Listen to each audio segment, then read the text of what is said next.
I've been in South Africa for a few days this week, and I've detected a certain degree of concern about politics in this country. Thank you very much indeed. Thank you. I just want to give you some assurance that you're not the only people that worry about politics. I can tell you the politics in my country is abysmal at the moment. I'm not sure whether you follow it, but we've got a Prime Minister who had a 30-seat majority a year ago. She decided to call an election thinking she'd have a 100-seat majority, and she ended up losing it. And she's, of course, tasked with the job of taking the UK out of the EU, the Brexit negotiations, which are an absolute nightmare.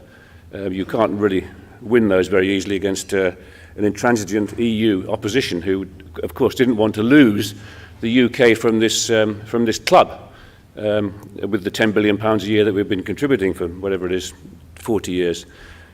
And of course, we've got an opposition led by an unreformed communist in the form of Jeremy Corbyn, and everybody's terrified about letting him in, so Theresa May, give her a due, is resiliently hanging on. But of course, that's nothing compared with what we've got in the United States, where there's this extraordinary leadership, which all my friends from the States tell me that it's just a chaotic administration over there. They don't quite know what they're going to wake up to in the morning with President Trump's Twitter account, of course. And there's quite a vacuum of leadership across Europe now. Clearly, Angela Merkel was the most powerful leader in Europe, not just because she was the leader of the biggest country in Europe, but because she's been there a long time, and in fairness, she's done a pretty good job. But of course, she's lost her authority. She more or less lost the election a year ago. She's had to form a coalition. She's let in, for the first time since the Second World War, the Alternative for Deutschland, which is a far-right party, which is now actually the official opposition in Germany. And I think that's a direct result of her really quite disastrous immigration policies, which have just really not worked out at all. So I can assure you that we all have our problems with politics, and it's probably not that bad down here after all. Anyway, I wasn't going to talk about politics. Don't get me on that too long, because I get pretty irritated. What I was going to talk about is what is going on in stock markets and bond markets around the world. All my numbers that I show on the slides are in US dollar terms, so just bear that in mind when you look at these slides, as I know you didn't achieve down here, because of the strength of the rand last year, quite the same returns as those of us that think in dollars or sterling. But what this slide here shows are the returns from equity markets over the course of the past, pretty much since the crisis. This is the end of 2010. The red line is the index of developed markets around the world, so that's the US, which is by far the largest, Europe, Japan, UK, and so on. And the grey line is emerging markets, which is, these days is about 30% China, it's about 75% Asia, the rest is Latin America and a bit of Eastern Europe. And you can see that it's been a pretty good period for developed markets, but a particularly good period in the past 12 months or so. In fact, 2017 was really the most benign period I can recall in markets, where there was this steady upward march in US dollar terms with hardly a downward tick. Very unusual. It wasn't the biggest year I've experienced in the 40-odd years I've been doing this, but it was certainly the most benign year. And emerging markets, which had been doing nothing for quite a while, have actually also had a very good year last year. But you can see up there now, there's actually there's quite a bit of volatility going on in recent months. There's quite a setback that's happened in markets, and quite a lot of uncertainty, which has happened both in the developed markets and the emerging markets. And it's raising questions about where we're going from here. Is this the beginning of a big new downturn in markets? So I want to sort of try and illustrate what I think is going on here. Well, the big issues, and I guess what's grabbed the headlines, is geopolitics. You know, the North Korean issue. Was there going to be an outbreak of a nuclear war in the Korean Peninsula? Extremely unlikely, incidentally, because of course it would have been the end of the North Korean leadership. And we've had this extraordinary meeting in Singapore just a couple of weeks ago, where the little rocket man on the left and the dotard on the right are now the best of friends. So let's assume there's going to be a reasonable outcome to that. I don't think there's any real risk of a serious war there. Not that North Korea itself matters as an economy, it's so tiny, but what would have mattered, of course, was the implications for surrounding countries in Asia, including very big countries, of course, like China and Japan. I think perhaps of more significance, and this just need to go back a slide here in a sec, if I can do that. is what's going on. We seem to have lost the slide. Just bear with me. Well, what I was going to talk about, it doesn't seem to work, is what's happening in the Middle East. We seem to have lost the slides altogether here. Let me just quickly mention the Middle East. You may be aware that there was a nuclear deal struck with Iran a few years back, with the US, the UK, Germany and France agreeing to lift the sanctions on Iran in return for Iran stopping developing its nuclear weapons, which it doesn't yet have. The US has actually withdrawn from that agreement, which I think is a very significant thing, and arguably more significant than what's going on in Korea. The reason for that is that, first of all, Iran is a very big country. It's a pivotal country in the Middle East alongside Saudi Arabia, and it's a big oil producer. The US has withdrawn from the deal, and they've reimposed sanctions on Iran. So what is now happening is that Iran is no longer able to export as much oil as it was. So you're seeing about a million barrels a day of less oil coming onto the global market. It's one of the reasons why the oil price has been quite strong this year. So that's a bit more of a concern. The issue of the EU is an ongoing concern. I wouldn't call it the fragility of the EU. The long-term future of the EU was called into question by the UK's withdrawal. But I can tell you one thing, that if the Europeans think that the UK pulling out was very significant, then if Italy were ever to pull out, and there are risks that might happen, that would be even more significant. And the reason for that, of course, is that Italy was one of the founding members of the EU shortly after the war. And secondly, the Italians joined the Eurozone, so they adopted the euro as their currency, which the UK fortunately never did. And once you're intertwined with the EU with the same currency as the rest of the EU, it's extremely difficult to unwind that. And if they were to, you can imagine the outcome. I mean, the fact is, at the moment, all the liabilities that Italian banks have, for instance, is in euros. If Italy were to pull out of the Eurozone, then all those liabilities would be redenominated in lira, which I can tell you would be a hell of a lot lower than where the euro is today. So there's some real challenges there. And the reason that the markets have been concerned about it is that there was an election in Italy only a few months ago, and like all elections in Italy, they didn't produce a clear result. But it ended up with a coalition of the far right and the far left, one of which is anti-establishment, the other is anti-EU. It's not really a long-term sustainable position, but there was a very clear vote by the Italians, a sort of populist vote, call it what you will, nationalist vote, where there's increasing concern about the austerity being imposed on Italy by the EU fiscal program. So some worries about that. There's no real risk of Italy pulling out of the EU in the short term. Longer term, it is a bit more of an issue. And one of the really big challenges, incidentally, for the EU is the immigration problem. You know, that the number of migrants crossing over from Africa to Italy, and it's the first country they stop at, has been absolutely huge. And you might have noticed fairly recently, only about 10 days or so ago, this new government in Italy stopped a boatload of 600 Africans arriving in Italy. They were in EU waters, they couldn't be turned back, but they simply refused to accept them on Italian territory. So eventually, after some negotiations, they ended up in Spain. That, I think, is an illustration of the challenge that the EU member states have got in controlling this pretty much uncontrollable migration. So I worry about that for the EU, as does the markets. That would be a significant event if Italy were to come out of the EU. I think the other thing, and this is definitely impacting markets at the moment, is this issue of trade wars. We all know what Trump's stance has been. He's America first, protectionist, and he's renegotiating the North American Free Trade Agreement with Canada and Mexico, and he's now imposing tariffs on imports from China.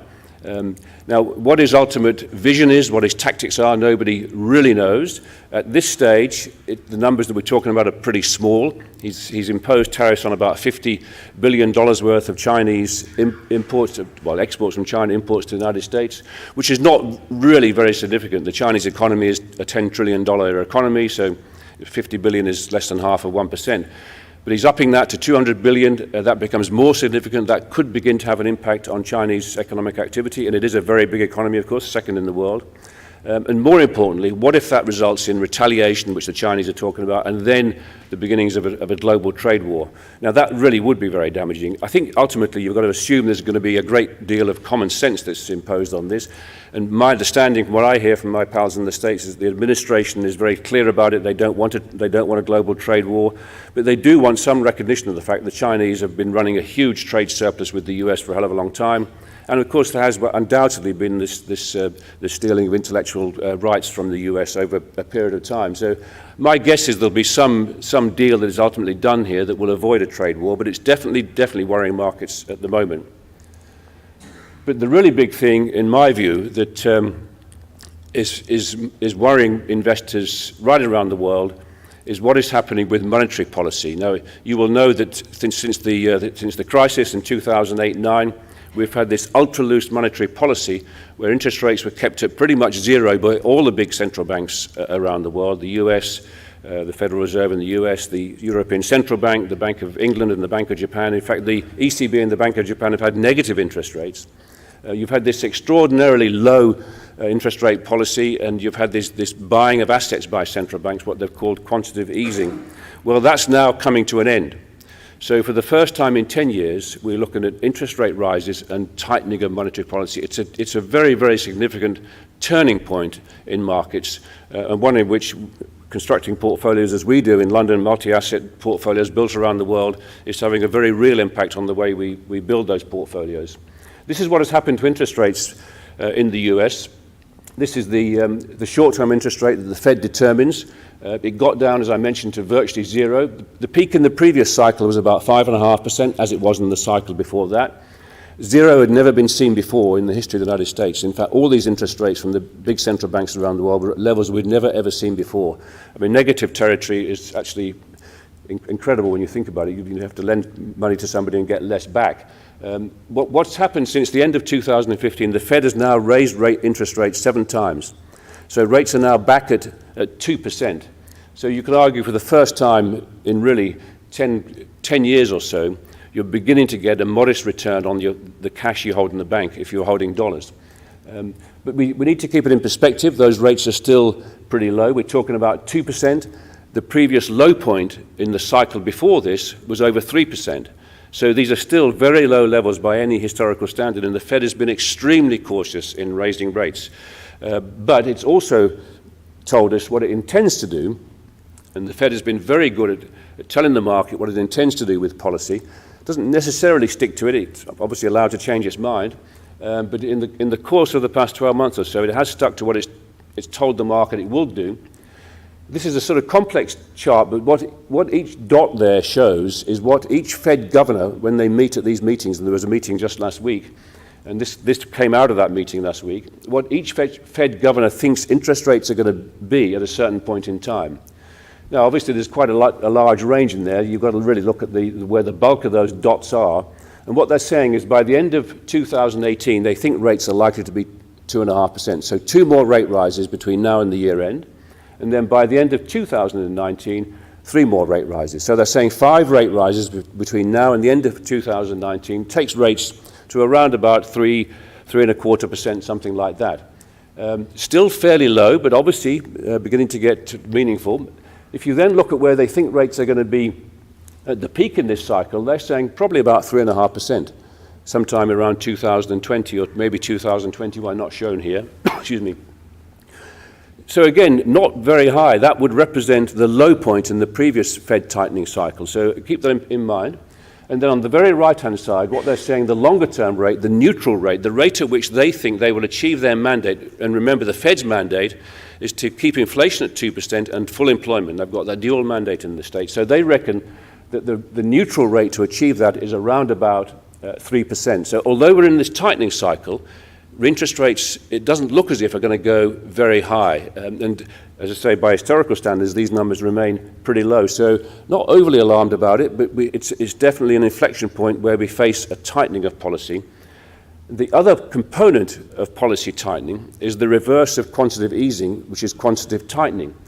This chart here shows what the big central banks were doing in buying assets. And since the financial crisis, to shore up markets, the big central banks have been buying essentially government bonds in most cases, or the Bank of Japan has actually been buying equities as well, but essentially buying bonds to push down the yields on those bonds and to encourage people to invest in riskier assets. And of course, it's been a big support to equity markets as well as bond markets themselves. It's one of the big reasons, here with these central banks buying all these bonds, is one of the big reasons why yields fell to such very low levels around the world.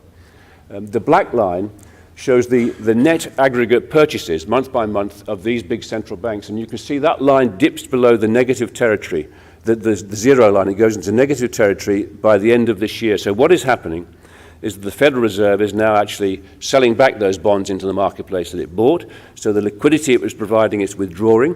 The ECB has told us that by the end of this year they're going to stop their asset purchase programs, and so the only bank left buying stuff will be the Bank of Japan. So suddenly you've got a net withdrawal of liquidity from the markets. To put that in perspective, the total amount of assets these banks bought over that period of time was about $12 trillion, I mean, just a number that you can't really imagine, but to put it in perspective, the European stock market capitalization today is about $9 trillion. So that money would have bought the whole of the European stock market and given them $3 trillion of change. It's a big amount of money. Clearly it's had an impact in helping markets to go up. So it shouldn't be a surprise that it's going to be a bit of a headwind for markets now that that liquidity is being withdrawn. So this is really very, very significant. That combination of rising rates, withdrawal of liquidity is really very significant. And what has happened as a result of that? Well, this is the yield on 5-year bonds in 3 absolutely safe haven bond markets where you know if you lend your money to these governments, you're going to get your money back. You're guaranteed to get your money back. The US is the top line, the grey line. The UK is the middle line, the blue line, and the red line is the German government bond market. 5-year bonds, so that's still in negative territory, incidentally, that German government bond market. So in other words, you can lend your money to the German government for 5 years and you know you're going to get back less than you lent them. It's a crazy investment. It's only at these levels because the ECB has been buying all these bonds. The UK is still struggling with a fairly sluggish economy and their yields are pretty low, but look what has happened to yields on US Treasury bonds, 5-year bonds. They've gone from, well, at the very low point, below 1%, they're about 0.5% of the very low point, to almost 3% today, the highest since the financial crisis. And bearing in mind that the long-term interest rate in the US is about 2%, so you're now, for the first time in a decade, getting a real return in buying US government bonds. And this is without question the safest asset in the world. You know for sure you're going to get your money back if you lend it to the US. It's in a very powerful economy, a strong currency. So it is the ultimate safe haven asset.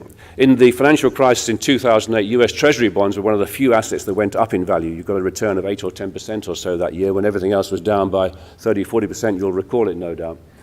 So in our multi-asset portfolios, we have actually, for the first time since the crisis, been buying US Treasury bonds as that ultimate defensive asset to give us protection, well, A, to give us a real yield in the US, which has been pretty unusual, and to give us protection in case things really do get bad in markets, and this will give us some real protection. If the trade wars break out, for instance, and the world goes into a significant slowdown, well, these would do extremely well under those circumstances. It's a very good sort of counter-cyclical asset that gives you protection in difficult times. So that's important. The other thing that's happened, as yields on the safe haven assets go up, then it inevitably increases the credit risk on those companies and countries which clearly do carry credit risk, unlike the US or the UK or Germany. So this is the difference in yields between high-yield corporate bonds, the blue line, and treasuries. This has been a fantastic area to invest for the past 7 or 8 years because taking on credit risk gave you an extra return over treasuries, and we've had a very benign economic environment in the last few years, so there's not been a great deal of credit risk here. But as policy tightens, as rates go up, as liquidity tightens, credit risk becomes much more important. So you can see there's been this little turn up in the spreads, the difference in those yields, which reflects investor concern that credit risks are increasing, which they definitely are as we go through this tightening cycle. The next line down is emerging market debt, dollars, hard currency debt, dollar debt. That's been a tremendous place to invest as well, but we've seen a turn there. And then the bottom line, investment grade debt, this is high grade corporate debt. Again, we've seen a bit of a turn up, not dramatic, but what we have been doing to protect ourselves here as credit risks increase as the cycle goes on and policies tighten, just moving out of that area into those treasuries to give us that extra protection. We've got a yield now on safe haven assets, which is actually quite acceptable relative to these sorts of yields. Now, every Fed tightening cycle that certainly I've been through in the last 40-odd years exposes vulnerabilities somewhere. Tighter money, higher interest rates, inevitably those companies and countries that have borrowed in dollars, and a lot do, of course, the international reserve currency, they start to feel some pain. If you look back to the mid-2000s, the Fed tightening cycle there resulted effectively in the collapse in the housing market and all the implications for the banks of that, and then the global financial crisis. The crisis before that was triggered was 1997, the Asian financial crisis. That came through tightening money in dollars and higher interest rates. So indebted countries in Asia really suffered very badly at that time. Now, where's it going to fall this time? Where's the pain going to be? Well, probably first of all, it's not going to be as tough as it was in previous cycles because rates aren't going to go up as steeply. But there are some clues about where it might happen, and this, I think, is a pretty good indication. This shows the 10 worst performing currencies in the past 3 months when these issues about Fed tightening and tighter money have really come to the fore. And you might notice they're all emerging market currencies. The Argentinian peso has fallen by about 25% in this period. They've had to go for an IMF bailout of about $50 billion already, so fairly early on in the cycle. Not a very well-run country, it's probably fair to say. But South Africa's in there, of course. The currency here has suffered. It had a good year last year, but it's certainly come off the boil. And I guess with that sharp rise we saw in the rand when Ramaphosa took over from Zuma, there's been a sort of reflection on the difficulty of implementation of all the reforms that are required, and investors internationally have pulled back a little bit. I think the mood in London, certainly on South Africa, is let's wait and see whether those reforms can be implemented as they need to be. But the thing that characterizes these countries on the whole is a high degree of external debt, which is normally in dollars, of course. And of course, as rates go up and money gets tighter, it gets more expensive to repay that, particularly if it's shorter-term debt. And then if you're running significant current account deficits and fiscal deficits, then you've got that ongoing annual funding need.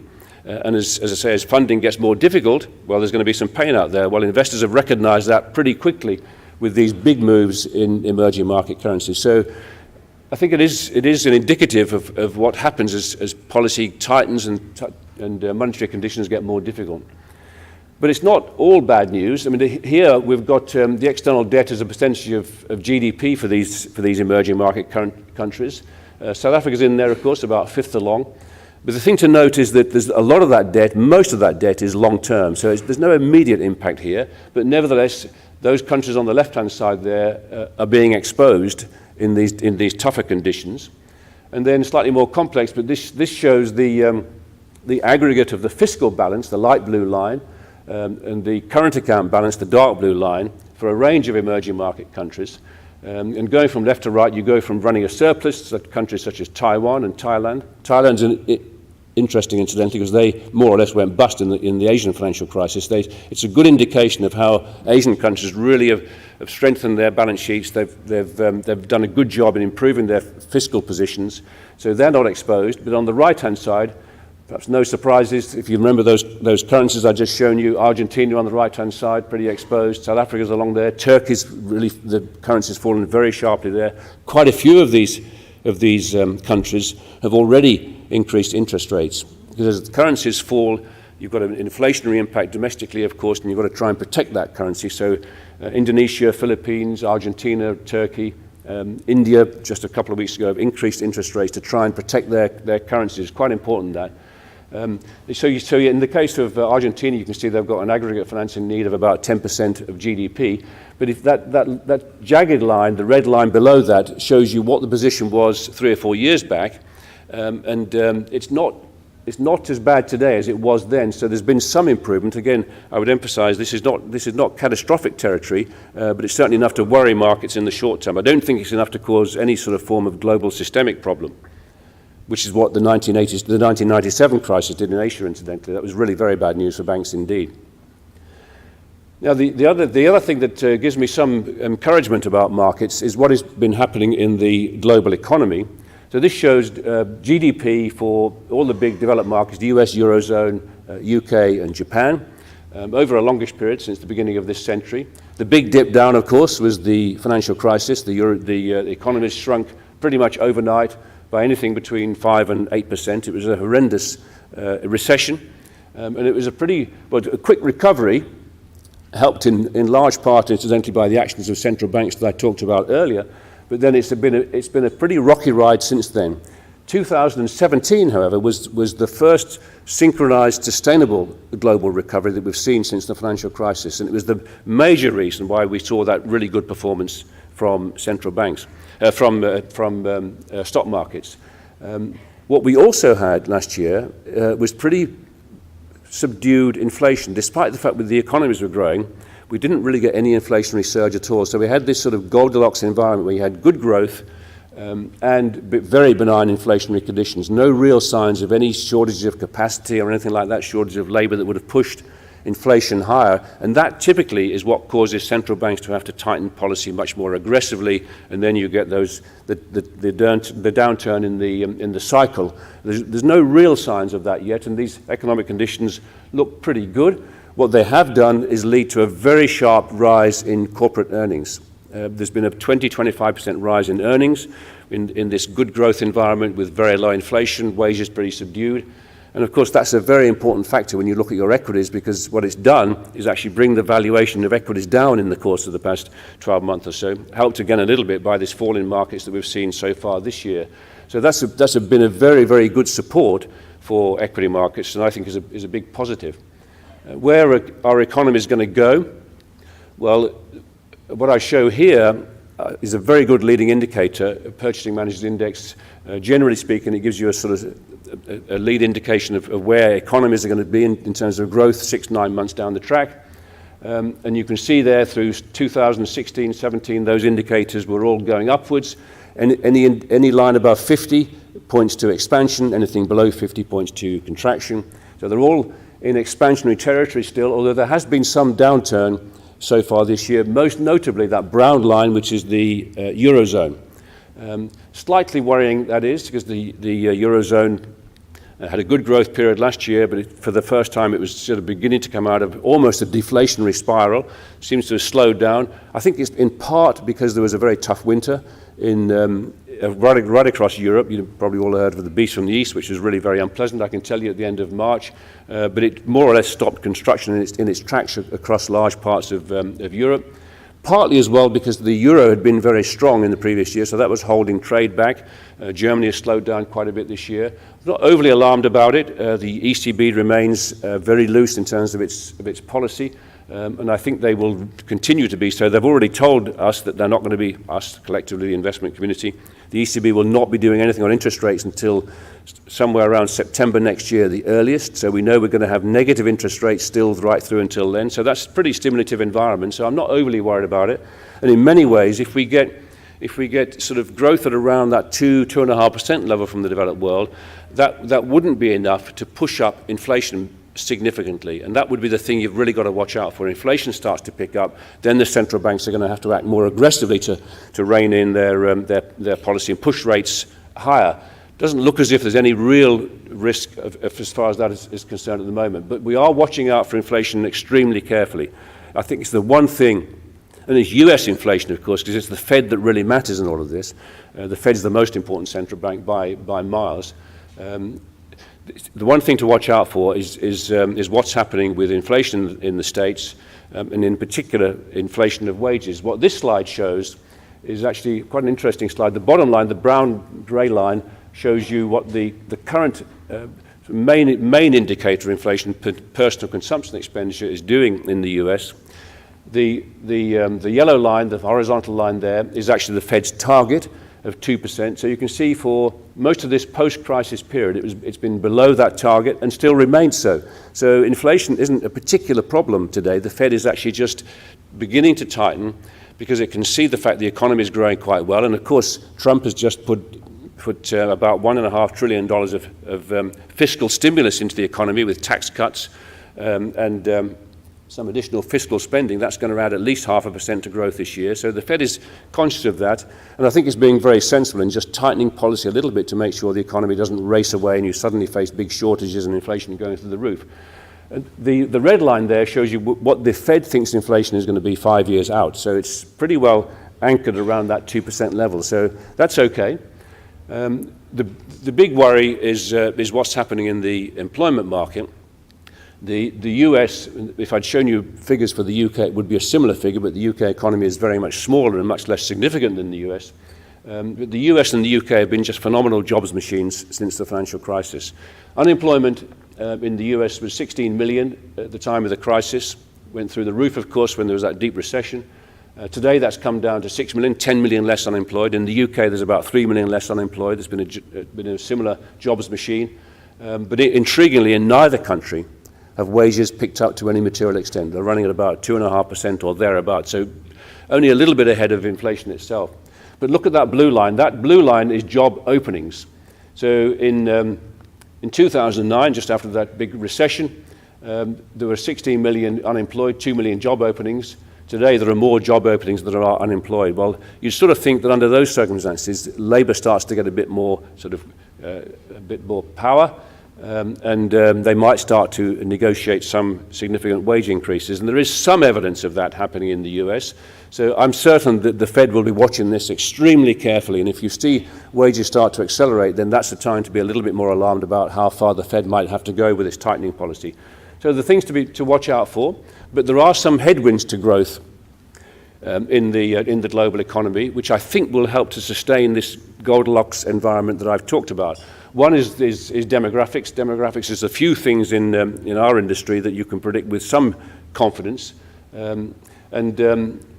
I think this is quite an important slide, because what it shows is the tailwind to growth that came in the past 35 years from strong demographics. China is a very good example. That blue line is the expansion of the working age population, people aged between 15 and 64. In the UK, the working age is now about 67. I think the state retirement age is going up steadily to about 67 or 68, I think. But anyway, this is the engine of growth in economies. It's the working age population. So in China, you had that tremendous tailwind of huge growth over 35 years, 60-70% growth in the working age population. Now look what's happening now. In the next 35 years, that's going to fall by something like 20%. Not a surprise, because China's had a single-child family policy for more than a generation. So shouldn't be any surprise to anybody that the population is starting to fall. In Japan, the actual population is falling at about 1 million a year. So those growth rates that Japan enjoyed in that period right up until the 80s, really, when they were growing at sort of 4 or 5% per annum, never going to get that back again. For Japan to grow at 1% now is actually a pretty good outturn. So perhaps no surprise that Japan is the one really big developed world country that's really struggling to get out of this deflationary spiral.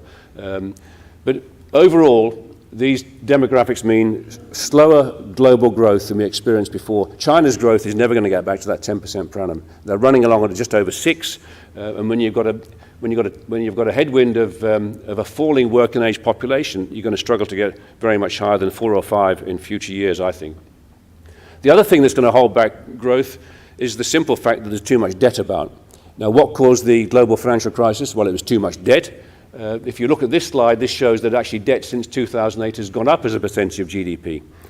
So we all know that if there's too much debt about, there's a natural inclination to spend less, save a bit more, reduce that debt. Households have been quite successful, incidentally, in doing that since the financial crisis. The big change in debt, incidentally, is that bottom line, the blue line, emerging markets. And the big one there, by a mile, of course, is China. It represents a huge chunk of the world economy now. Their debt has gone up by about 100% of GDP since the financial crisis. So they know they've got an issue in trying to rein back that debt in. What they've been doing is sort of fiscally pump priming to keep the economy growing at that 6.5% level that it has done since the crisis. But this is definitely a headwind to growth. So these longer-term factors, I think, will help to sustain this sort of slowish growth at fairly subdued inflation that has been a very good environment for stock markets and bond markets. Then on valuations, I mentioned the fact that corporate earnings have been very strong. I guess the most widely used sort of measure of value in stock markets is the price-earnings ratio. This red line shows the price-earnings ratios for developed markets, And you can see it sort of moved up since the crisis, perhaps no surprise there. Everybody was extremely nervous about the global economy then. The big jump up in the crisis, incidentally, was because so many companies lost a lot of money. Banks in particular, massive write-offs in that period. So that was just a blip. But if you look at valuations today, they've come down a bit over the past 18 months, and to us they don't look too bad. And I wouldn't say they were obviously cheap, but I think they're in reasonable territory still. And emerging markets also come down a bit. They look actually quite reasonable value. A bit more uncertainty overhanging them with what's going on with the dollar at the moment and tightening policy. But that to us looks as if that's going to still produce some reasonable returns over the next 5 years or so. So we still see equities as being the most important part of our portfolios that will generate the capital growth. And alongside that really defensive asset that I talked about earlier gives you that nice balance. The 5-year US Treasuries yielding 3% or nearly gives you that nice balance just in case we get these difficult periods that we experience from time to time in markets. So trying to sum that up, I won't go through all of these points, but we've got this nice growth environment going into this year. There's a few challenges, to say the least, as we look through this year. Monetary policy is definitely at a crossroad. We're end of the ultra-loose period. And I think this is, by some margin, the most important thing we've all got to focus on over the next couple of years. I refer to inflation remaining subdued and constrained by global forces, but let's watch out. Let's make sure that in the US we don't get this acceleration in wages. That would be alarming, and I think markets would react negatively to that. There's no real sign of that happening yet, so I'm not overly worried about it. Importantly, the yield on some risk-free assets, most importantly, of course, the US Treasury, has got back to more reasonable levels, and for the first time in virtually a decade becomes a significant part of portfolios again with yields at these sorts of levels. But I don't think there's going to be a return to boom-bust, which we've seen in previous cycles. This is a very long cycle, and despite those risks that I've talked about, I think the biggest risk probably is a policy misstep by either the Trump administration or by central banks, and that's clearly not a zero risk. But that might give us a few bumps on the way. But my broad conclusion is that this is an environment where you should stay invested. Be prepared to ride out a few more bumps than we saw in 2017, but this looks to us like a long and still sustainable cycle. And just to put what I've talked about in a bit of a longer term perspective, this is the chart of the US market, the S&P 500, since the beginning of the last century, 1900. And it's been a pretty good place to invest. In fact, it's produced over this period about 8% per annum compound. There's been some big bumps on the way, but I can tell you timing those bumps is extremely difficult, and the best thing to have done in every occasion would have been to do what Rothschild said in 1818, about 200 years ago, buy on the sound of the cannons. And he was talking about the fact that the UK was, well, England in those days, of course, was pretty much at war all the time, and every time a war broke out, stock markets fell. Well, it was a good time to buy assets.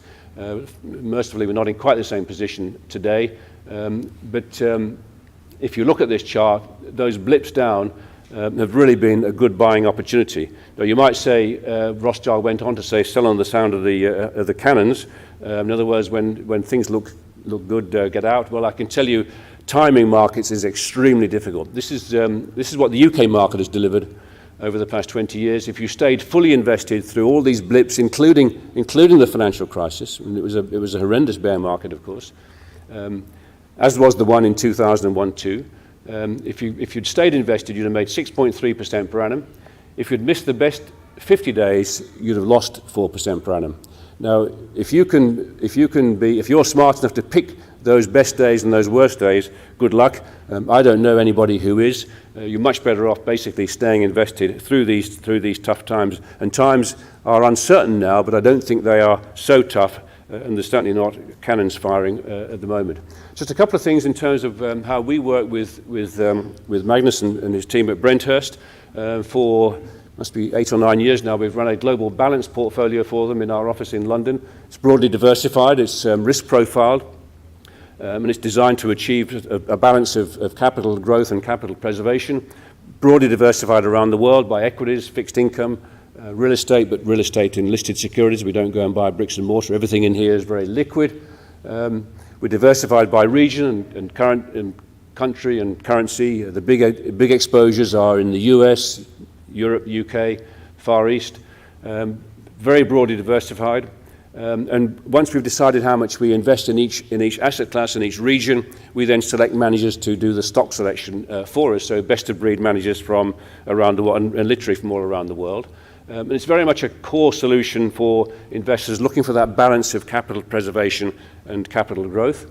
There's its asset mix today. The blue bits are the equities and the yellow bits are the bonds, very broadly diversified. As I mentioned earlier, we've now started to buy US Treasuries. So if you look on the left-hand side, there's a material change going on in that structure of that portfolio, away from some credit risks, shortening the maturity of everything we own, and going into, at the moment, fairly short duration US bonds. So that's quite a material change and gives us that US Treasury protection in the portfolios. And then the currency mix, with roughly 2/3 in dollars, which is normally where it is, and the rest spread across euros, sterling, yen, and so on. And then the performance, the red line is the performance of the fund since the beginning of 2012, so 6-7 years ago. Blue line equities, which have been going up in good fashion over that period. We're never going to keep pace with equities, of course, because this is not fully invested in equities. But then the bottom two lines there are cash and government bonds. And the fund has produced returns with quite low levels of volatility, sort of halfway between equities and cash and bonds. So broadly what it was intended to achieve. We just this week have launched with Brenthurst a new fund, and for those of you who want exposure purely to global equities, primarily in the developed world, that's where most equities are based in terms of market cap, we've launched this week a new fund which is invested very diversified right across the world. The big exposure will again be the US because it's the biggest market in the world. We will blend certain style factors to take advantage of momentum and growth and value and small caps and so on in markets. We'll blend that carefully.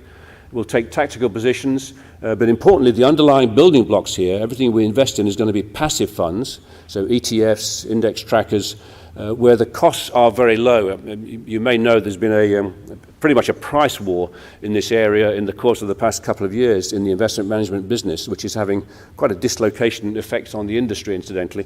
But it means you can build a portfolio like this at very, very low costs, much lower cost than we could have dreamt of even 5 or 6 years ago.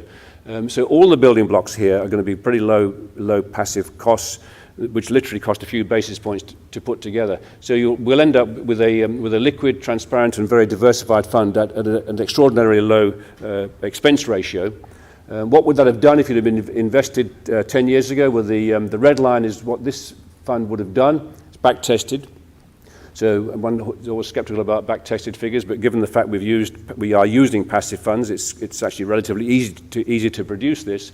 And as you can see, it's been able to produce returns a little bit better than its benchmark. And if we can carry on doing that in reality as we build this fund, then I think it'll produce some pretty nice returns over the long term for those of you who want that equity exposure.